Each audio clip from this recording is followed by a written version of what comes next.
我想问大家一个问题，现在是房产的横盘期吗？经过这个房住不炒的调控，很多人说现在房地产要凉了，那么很多人呢观望不买房子，也有的人说呢整个2022年的楼市比较混乱，包括下半年我是不会买房子的，到了2023年可能房价呢就会一降再降，到那个时候我出手再不迟。那么今天呢我们就来讨论一下2023年的房价到底会怎么样。那我今天呢要从几个方面给大家分析，可能和大家呢想的不一样。那先说现在为什么不是房产的横盘期。首先第一点呢，就是经过几年的疫情，人们要发展，对吧？所以说呢你现在市场上的卖房子的行为变多了，为什么？要变现，要发展。那么第二点呢，就是开发商还有负债，所以呢他会想办法出售自己旗下的楼盘，那也导致到呢有交易量。那第三点呢，现在就是呢炒房客没有了，刚需呢仍然在买房子，所以呢现在并不是横盘期，只不过呢和往年相比，现在的成交量确实呢下降了不少。那么2023年房价又有哪些变化呢？至少呢有3个方面的变化决定着2023年的房价。第一个变化就是楼市救市的力度还会加大，在整个2022年的上半年，我们看到呢楼市出台了一系列的救市政策，这些政策呢在过去不可能是一下子全出现，而现在呢不仅出现了，力度呢还很大，但从整体的效果来看呢，成交量还是不如往年。那么在明年房产的救市力度呢可能还会加大。为什么要加大？首先第一点呢，就是还有很多老百姓的信心没有起来这几年呢买房子确实很伤的，怕什么呢？怕再出现2017年到2018年的状况，对吧？本身就是刚需，不参与炒房，但是呢却高位接了盘，还了高额的贷款，现在呢仍然观望，所以只有力度继续加大，才能够呢激起人们买房的热情，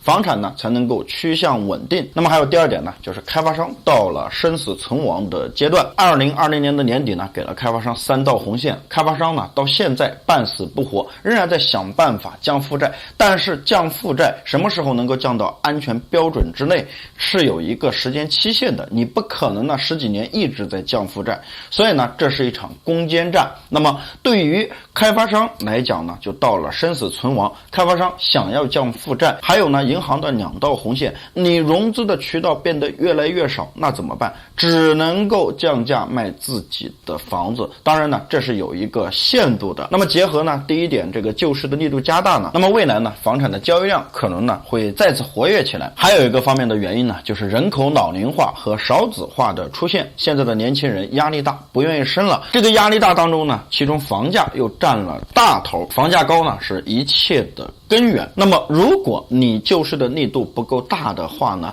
年轻人还是不愿意生，少子化的现象呢会继续出现，那当然呢和我们这个社会的发展呢是相违背的。那我们现在呢看到楼市有这个人才购房补贴，那未来会不会有2胎或者3胎购房补贴，那都不好说，只要力度够大，人们呢还是愿意买房的。那第二个变化呢，就是经济会慢慢的复苏，楼市的调控呢会再升级，这个呢和楼市的救市行为呢是不矛盾的。为什么楼市要调控呢？是因为过去20年房价升得太快，历史遗留的问题太多了，所以呢必须进行调控，这也是呢稳楼市的一个关键所在。那么还会有哪些楼市的调控呢？那么在去年提到了这个加快保障性住房和租房市场的完善，那么可能从明年开始呢，这个保障性住房会大力的建设，全国各地呢都一样，有点呢像这个2020年这个棚改变旧改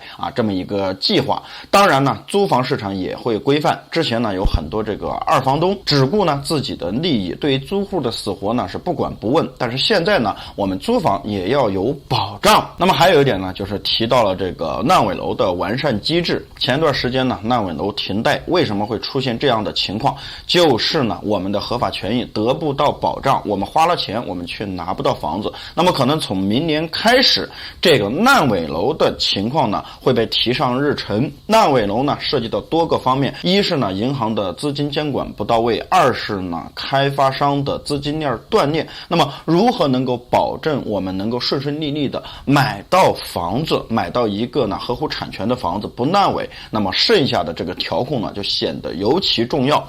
这这是呢明年主要的一个发展方向，这也是呢对老百姓买房重拾信心的一个关键。如果这点处理不好的话，那么我相信呢交易量仍然是起不来的。还有呢可能会出现取消公摊，或者是呢现房销售。当然呢现房销售明年不一定会出现，但是呢绝对是一个重点。为什么？因为过去20年我们一直在买期房，期房的风险呢全部都在我们购房者的手中啊，导致到了这个停贷的行为发生。那么这显然呢是不利于房地产发展的，所以呢现房销售也是一个迫在眉睫急需解决的问题。那还有第3点的变化呢，就是房地产税会出现这个框架性的结构，倒不会说呢全面的落实。我们之前呢在视频当中也跟大家讲过，房地产税呢实施起来是非常有难度的，但是未来呢它必然会全面的实施，因为呢这涉及到几个方面。我们说房住不炒调控了这么多年啊，房住不炒的一个核心思想是什么呢？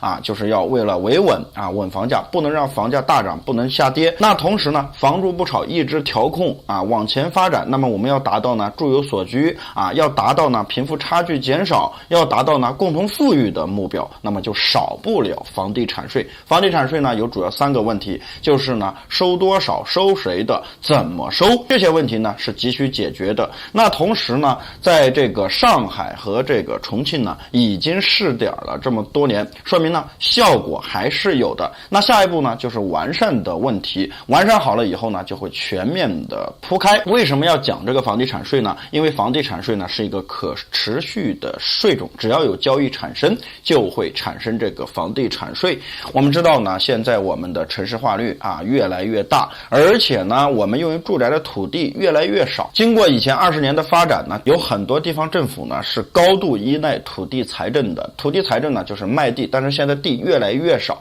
那地方政府呢想要保障这个财政收入，有一个长期稳定的收入，那么房地产税呢就显得特别的重要。所以呢综合以上3个变化来讲呢，明年的房价基本上就不会出现大涨，但是呢也不会出现大家所想的白菜价。不要说我等到2023年啊房价便宜了我就可以出手买房子了，这源于呢这个房住不炒的调控，也源于呢现在的需求直接被稀释了。过去20年呢，我们进程发展唯有买房这一条道路可走啊，而且呢，买房子被赋予了太强的金融属性。我们个人发展要买房子，我们呢孩子上学要买房子，我们老人养老要买房子，我们结婚更要买房子。总之，你在城市生活离不开买房子。但是现在房产变天了，不一定我非要买房子才能够在城市当中发展。那我们看到呢，现在户口完全放开了，对吧？我在大城市买不起房子，但是我有钱可以在小县城